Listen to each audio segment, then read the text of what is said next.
जब सुने के होई भोजपुरी गाना बस बजे के चाही गाना।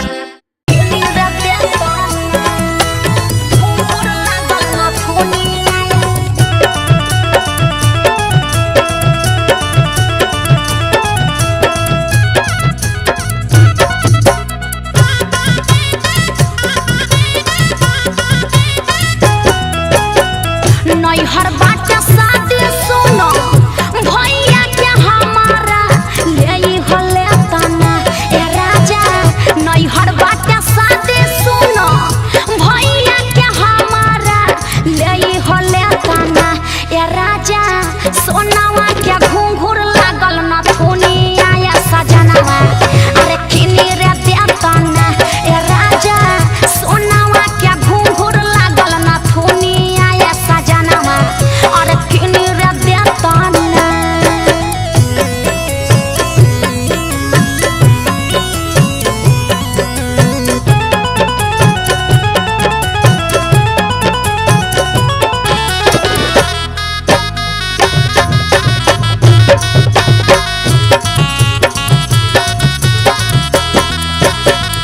नइखे मंगत साया साड़ी नइखे मंगत कंगना हो तोहके बड़ी सेवा करब बात मन सजना हो।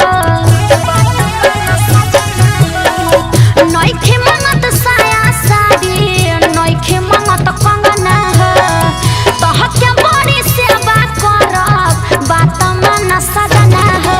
चलल बाटे नया डिजाइन ए हो करे जाऊ चल के बिनी हो देताना ए राजा चलल बाटे नया डिजाइन ए हो करे जाऊ चल के बिनी हो देताना ए राजा सोनावा के घुंघुर लागल न थुनिया या सजनवा